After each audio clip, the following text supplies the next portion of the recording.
Hi everyone. Hindi साहित्य series पर आप सभी का स्वागत है। जैसा कि फ्रेंड हम जानते हैं, यहाँ पर यूजीसी नेट के अकॉर्डिंग हम अपनी तैयारी कर रहे हैं। तो आज हमारी ये दूसरी क्लास है हिंदी भाषा और साहित्य इकाई 1 की। तो यहाँ पर हम देवनागरी लिपि और राजभाषा के बारे में हम डिस्कस करेंगे। इसकी उत्पत्ति कैसे हुई, इसका कुछ इसमें कुछ सुधार होते हैं, इनका जो वर्गीकरण होता है वो हम यहाँ पर डिस्कस करेंगे।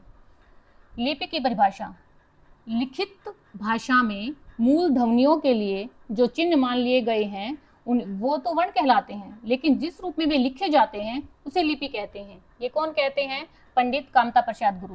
हम अच्छे से जानते हैं, हमें अपनी बात करने के लिए, अपने विचारों को दूसरों तक पहुंचाने के लिए हमें एक भाषा की जरूरत पड़ती है ना। और उस भाषा को जिस माध्यम से लिखा जाता है उसे हम लिपि कहते हैं। तो लिपि के बारे में ही हम बात कर रहे हैं। सबसे पहले क्या था?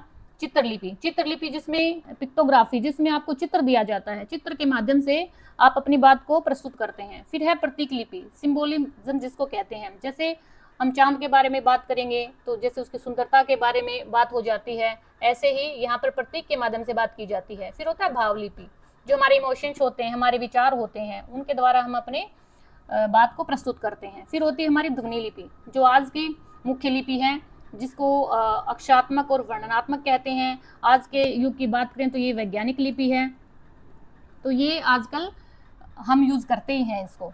फिर होता है लिपि का विकास और नामकरण की उत्पत्ति, उद्भव। सबसे पहले इस लिपि का विकास कहाँ से होता है? ये होता है आपका ब्राह्मी लिपि से, क्योंकि ये क्वेश्चन बन चुका है। हिंदी भाषा की जो लिपि है उसका उद्भव कहाँ से हुआ है? ब्राह्मी लिपि से होता है, और उसकी उत्तरी शैली से, जो 4वीं और 5वीं सदी में आती है। उसके बाद आता है गुप्त लिपि। गुप्त लिपि आती है आपकी 6वीं सदी में। फिर आता है कुटिल लिपि, जो 9वीं सदी के लगभग की बात होती है यहाँ पर। उसके बाद आता है आपकी देवनागरी लिपि। और जो ये इम्पोर्टेंट है स्टूडेंट्स, देवनागरी का सर्वप्रथम प्रयोग गुजरात के राजा जयभट्ट ने 7वीं और 8वीं सदी के एक शिलालेख में किया था। ये आपका प्रीवियस ईयर क्वेश्चन भी बनता है। यहाँ से क्वेश्चन बना हुआ है कि देवनागरी लिपि का समय कब से कब तक है या कब माना गया है। तो 7वीं से 8वीं सदी तक राजा भट्ट के शिलालेख में मिलता है। और जो देवनागरी लिपि का नामकरण है उसके बारे में भी हम पढ़ सकते हैं, क्योंकि यहाँ से क्वेश्चन बनता ही है फ्रेंड्स। तो जो बौद्ध ग्रंथ है, यहाँ पे प्रसिद्ध बौद्ध ग्रंथ है जिसको ललित विस्तार में वर्णित है नागलिपि से नागरी। बौद्ध ग्रंथ में ललित विस्तार में वर्णित है नागलिपि से नागरी। नगरों में अत्यधिक प्रचलन के लिए देवनागरी। पाटलिपुत्र को नगर और चंद्रगुप्त को देव कहने के कारण भी इसको देवनागरी बोला है। स्थापत्य कला जो डॉक्टर धीरेन्द्र वर्मा के अनुसार है, मध्य युग की स्थापत्य शैली नागर होने के कारण है।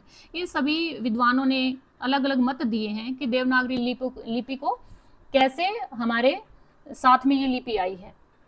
उसके बाद ये है एक वैज्ञानिक लिपि है, आक्षरिक लिपि है। फ्रेंड्स 2025 में क्वेश्चन यहीं से बना हुआ है कि देवनागरी की विशेषताओं के बारे में बताइए। उसमें लिखा हुआ था देवनागरी की विशेषताएं नहीं है, उनके बारे में बताना है। आपको क्वेश्चन अच्छे से पढ़ना है। सबसे पहले क्या है? अक्षरिक रूप है इसका। अक्षरिक मीन्स ये पूरी तरह से इसमें वर्ण है। देवनागरी पूरी तरह से अक्षरिक है, जहाँ प्रत्येक अक्षर एक स्वतंत्र शब्दांश का प्रतिनिधित्व करता है, मतलब हर वर्ण अलग अलग है। ध्वनि और वर्ण का सटीक तालमेल, इसमें एक वर्ण के लिए केवल एक ही ध्वनि होती है। प्रत्येक अक्षर पूर्णतः वर्ण से उच्चारित होता है, जैसा वह लिखा जाता है, जिससे उच्चारण में कोई भ्रम नहीं होता। मतलब जैसे बोली जाती है वैसे ही ये लिखी जाती है। और एक है इसका वैज्ञानिक वर्णक्रम। देवनागरी वर्णमाला का वर्णक्रम पूर्णतः वैज्ञानिक आधार पर है, और जैसे कंठ, तालव्य, मूर्धन्य, ये सभी इसके आधार हैं। तो ये काफ़ी इंपॉर्टेंट बन जाता है यहाँ से, इसको आप पढ़कर जाना। उसके बाद है इसके जो ऐतिहासिक हैं, जो लिपि सुधार के जो ऐतिहासिक प्रयास किए गए हैं उनके बारे में। सबसे पहला क्या है? ये इंपॉर्टेंट है फ्रेंड्स, ये वाला स्लाइड आपके लिए काफ़ी इंपॉर्टेंट है। इसमें से क्वेश्चन कहीं ना कहीं से बन जाता है। तो हमने जो एग्जाम के जो पॉइंट ऑफ व्यू से जो मोस्ट तथ्य हैं उन्हीं को ज़्यादा रखा है। 1904 में बाल गंगाधर तिलक ने अपने जो केसरी पत्र है, केसरी पत्र भी बहुत बार आ चुका है, किसका है? बाल गंगाधर तिलक का है। तिलक ने 1926 टाइपों की छंटाई कर 190 टाइपों का तिलक फॉन्ट बनाया। क्या फॉन्ट बनाया? तिलक फॉन्ट बनाया। उसके बाद ये सभी लिपि के सुधार के लिए ही है। उसके बाद 1935 में हिंदी साहित्य सम्मेलन इंदौर, महात्मा गांधी की अध्यक्षता में नागरी लिपि सुधार समिति का संयोजन होता है, और इसके संयोजक कौन हैं? काका कालेलकर। और 14 इसमें सुझाव दिए गए थे। 1945 में नागरी पहचानी सभा द्वारा लिपि का एक सुधार हेतु गठन होता है 1945 में। 1947 में यूपी में 31 जुलाई 1947 को आचार्य नरेंद्र देव की अध्यक्षता में समिति का निर्माण होता है और उसकी रिपोर्ट प्रस्तुत होती है लिपि के लिए। 1953 में भी लिपि सुधार समिति की एक गठन किया जाता है। और ये वाला है, ये काफी इंपॉर्टेंट है। सावरकर बंधुओं ने क्या दिया है, ए की बारखड़ी। ये तो रिपीटेड क्वेश्चन है फ्रेंड्स, इसको तो आप पढ़कर जाइएगा। सावरकर बंधु ए की बारखड़ी तैयार करते हैं और महात्मा गांधी इस बारखड़ी को अपने हरिजन सेवक पत्र में प्रयोग करते हैं। डॉक्टर श्याम सुंदर दास पंचमाक्षर ञ, ङ, ण, न, म के स्थान पर अनुस्वार शब्द का प्रस्ताव रखते हैं। उसके बाद डॉक्टर गोरख प्रसाद क्या बोलते हैं, मात्राओं को व्यंजन के बाद दाहिने तरफ आपको लिखना है। फिर श्रीनिवास दास कहते हैं महाप्राण वर्णों के बदले अल्पप्राण वर्णों के नीचे चिन्ह लगाने का झुकाव देते हैं। ये सभी विद्वान अपना अपना मत रखते हैं। तो इस स्लाइड को आप प्लीज पढ़कर जाइएगा, आपको यहाँ से क्वेश्चन डायरेक्ट मिलेगा। उसके बाद आता है राजभाषा। आप सभी अच्छे से जानते हैं राजभाषा 14 सितंबर 1949 को संविधान में ली गई है, इसको मान्यता दी गई है। इसमें 17 भाग होते हैं और इसके जो आर्टिकल हैं 343 से 351 तक होती है। ये भी आपका कई बार क्वेश्चन बन गया है। उसके बाद है 8वीं अनुसूची में 22 मान्यताएं प्राप्त भाषाएं हैं। आप अच्छे से जानते हैं इन 22 भाषाओं को। मूल संविधान में कितनी भाषाएं थी, 14। कौन कौन सी, असमिया, बंगला, गुजराती, हिंदी, कन्नड़, कश्मीरी, मलयालम, मराठी, उड़िया, पंजाबी, संस्कृत, तमिल, तेलुगु, उर्दू, ये सभी 14 भाषाएं हैं। उसके बाद 15वीं भाषा सिंधी ली है। फिर आपकी मणिपुरी, कोंकणी, नेपाली, फिर बोडो, डोगरी, मैथिली, संथाली, ये बाद की बात आती है। तो इन 22 भाषाओं को अच्छे से पढ़ के जाना, 14 भाषाओं को भी पढ़ के जाना, यहाँ से क्वेश्चन बनता ही बनता है। अब ये आपकी काफ़ी मोस्ट इंपॉर्टेंट स्लाइड होने वाली है। क्यों? क्योंकि यहाँ पे एग्जाम में क्वेश्चन आता ही आता है फ्रेंड्स। 14 भाषाएं हैं। 21वां संविधान संशोधन 1967 में सिंधी को 15वीं राजभाषा माना। उसके बाद 71वां संविधान संशोधन 1992 को कोंकणी, नेपाली, मणिपुर, इसको छोटा सा एक कीवर्ड आप दे सकते हो, नमक, है ना, नेपाली, मणिपुरी, कोंकणी, कोंकणी, नेपाली, मणिपुर, जो 3 भाषाओं को 1992 में संशोधित किया। 92वें संविधान संशोधन 2003, इसमें 4 भाषाएं हैं, बोडो, डोगरी, मैथिली, संथाली, ये सभी भाषाएं मिलकर 22 भाषाएं हो जाती हैं। तो स्टूडेंट्स आपको उनको अच्छे से रिवाइज करके जाना है। उसके बाद है संघ की राजभाषा और उसकी समीक्षा का तंत्र। मीन्स जो 343 से 351 की जो हम बात कर रहे हैं, यहाँ से फ्रेंड्स क्वेश्चन बनता ही बनता है, हर बार क्वेश्चन यहाँ से आता है। तो 343 में क्या होता है, हिंदी और राजभाषा और देवनागरी लिपि है, भारतीय अंकों का अंतर्राष्ट्रीय रूप है, अंग्रेजी का प्रयोग सिर्फ 15 वर्षों की अवधि तक रहेगा और उसके बाद अगर संविधान अनुमति देगा तो आगे तक इसका प्रयोग बनता रहेगा। ये 343 की बात है।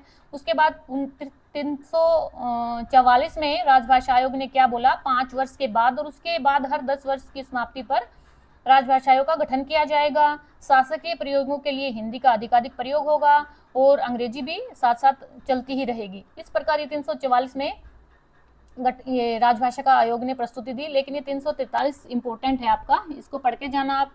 उसके बाद है 344 में क्या बोला है, हिंदी का प्रसार करना है, शासकीय प्रयोजनों के लिए हिंदी का अधिक प्रयोग करना है, अंग्रेजी पर थोड़ा नियंत्रण रखना है, न्यायिक है, जो विधिक है, सर्वोच्च उच्च न्यायालयों की बात करते हैं, वहाँ अधिनियमों के लिए भाषा का प्रयोग करना है, अंकों का स्वरूप प्रस्तुत करना है, संचार की भाषा संघ या राज्य में है तो वो हिंदी या अंग्रेजी आपकी साथ साथ रहेगी।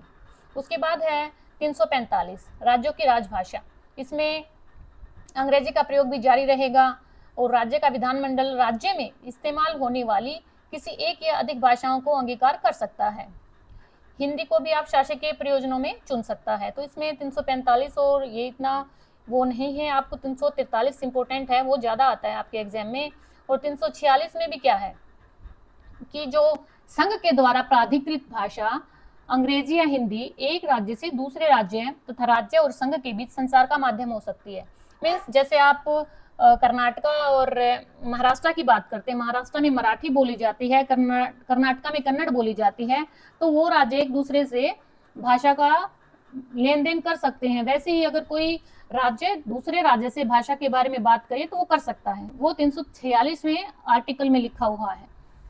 और 347 में आर्टिकल की बात करें तो जनसंख्या और भाषा, यदि किसी राज्य की जनसंख्या का पर्याप्त भाग मांग करे कि उसके द्वारा बोली जाने वाली भाषा को दूसरी भाषा के रूप में मान्यता दी जाए, मीन्स अगर कोई भी क्षेत्र विशेष है, जैसे मैं हरियाणा की बात करूंगी तो पूर्व हरियाणा में जैसे काफ़ी हिंदी बोली जाती है, और तो वो बोल सकते हैं कि हम हिंदी का प्रयोग करेंगे, तो वो संसद में उसका बिल पारित करके उसको वहाँ पे लागू कर दिया जाएगा। इस प्रकार 347 में जनसंख्या और भाषा के बारे में बात करता है। उसके बाद आता है फ्रेंड्स 348, इंपॉर्टेंट है, यहाँ से क्वेश्चन बन चुका है काफी बार और आगे भी बन सकता है। उच्चतम एवं उच्च न्यायालयों की भाषा, डायरेक्ट क्वेश्चन पूछेगा उच्चतम एवं उच्च न्यायालयों की भाषा किस आर्टिकल में आती है, तो वो आपका आता है 348 आर्टिकल में आती है। इसमें सभी संशोधनों, अधिनियमों, अध्यादेशों, आदेशों और नियमों का प्राधिकृत पाठ केवल अंग्रेजी में ही होगा। अभी इसमें क्या बोला है, अंग्रेजी का ही सुचारू रूप से प्रयोग होता रहेगा। तो कहने को तो हिंदी की भाषा थी, लेकिन अंग्रेजी भी एज इट इज बनी रही, इसलिए तो हमारी भाषा आज तक राजभाषा रही है, राष्ट्रभाषा नहीं बन पाई है। और राज्यपाल का अधिकार, राष्ट्रपति की पूर्व सहमति से राज्यपाल हाई कोर्ट की कार्यवाहियों में हिंदी या अन्य राज्य भाषा के प्रयोग को प्राधिकृत कर सकता है। इसी प्रकार जब तक संसद विधि के द्वारा अन्यथा उपबंध न करे तब तक यह चलता रहेगा और अंग्रेजी का प्रयोग भी हिंदी के साथ साथ चलता ही रहेगा। अनुच्छेद 349, 15 वर्ष की अवधि है। संविधान के प्रारंभ से 15 वर्ष की अवधि के दौरान भाषा संबंधी कोई भी विधेयक राष्ट्रपति की पूर्व अनुमति से संसद में प्रस्तुत किया जाएगा। राष्ट्रपति यह अनुमति राज्य भाषा आयोग और भाषा समिति के प्रतिवेदन पर विचार करने के बाद ही देगा। ये अभी तक तो आया नहीं है एग्जाम में, लेकिन फ्रेंड्स फिर भी आप इसको पढ़ के जाना। 351 की बात करते हैं, ये भी आपका इंपॉर्टेंट है। इसमें क्या है, हिंदी भाषा के विकास के बारे में निर्देश दिया है कि आप अगर कोई समिति बनाते हैं तो हिंदी भाषा का प्रचार आप कर सकते हैं, इसमें कोई इशू है नहीं। संघ का कर्तव्य क्या है, ये इंपॉर्टेंट बनता है। संघ का कर्तव्य है हिंदी का प्रसार करना, इसे भारत की मिली जुली संस्कृति की अभिव्यक्ति का माध्यम बनाना, शब्द भंडार में विस्तार करना।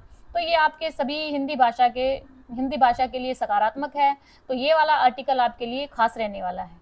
उसके बाद आता है 350, ये भी इंपॉर्टेंट है फ्रेंड्स, ध्यान रखिए। 350 3 है, इसमें क्या है, भाषा, ये आपका प्रीवियस ईयर में क्वेश्चन आ चुका है कि भाषाई अल्पसंख्यकों के लिए राष्ट्रपति एक विशेष अधिकारी नियुक्ति करेगा, वो कौन से आर्टिकल में आती है, वो आता है आपका 350 आर्टिकल में। क्योंकि अगर कोई अल्पसंख्यक है उसके अधिकारों का हनन होता है तो 350 भाग 3 में जाकर के अपने प्रतिवेदन दे सकता है। और मातृभाषा में शिक्षा कौन से आर्टिकल में है, 350A में। अगर हमें अपनी मदर टंग की मातृभाषा की बात करनी है, बच्चों को शिक्षा देनी है प्राथमिक रूप से, तो मातृभाषा की सुविधा आपकी 352 आर्टिकल में आती है। और व्यथा निवारण, कोई समस्या है, किसी व्यक्ति को कोई शिकायत करनी है भाषा के लिए, वो 351 में आप जा सकते हैं। तो फ्रेंड्स ये आपके लिए काफ़ी इंपॉर्टेंट होने वाला है 350, तो ये आर्टिकल आप पढ़ के जाना। उसके बाद होता है इसकी विशेषताएं। अध्यक्ष कौन है, राजभाषा आयोग, इंपॉर्टेंट है ये वाला क्वेश्चन। आप स्टेट एग्जाम की बात करते हैं, आप किसी भी एग्जाम की बात कीजिए, ये वाला क्वेश्चन तो इतनी बार रिपीट हो चुका है कि हम बहुत बार इसको पढ़कर भी जाते हैं, लेकिन फिर भी स्किप हो जाता है। तो राजभाषा आयोग का गठन कब हुआ था और इसके अध्यक्ष कौन थे?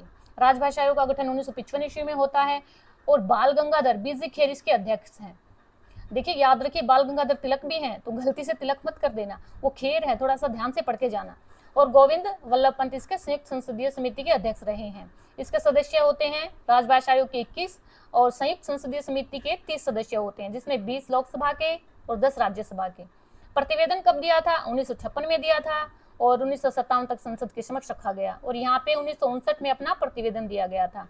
उद्देश्य क्या है, राष्ट्रपति राजेंद्र प्रसाद के द्वारा भाषा नीति पर प्रारंभिक सिफारिशें देना है और इसका 1955 की सिफारिशों की संसदीय समीक्षा की समिष्टि करना है।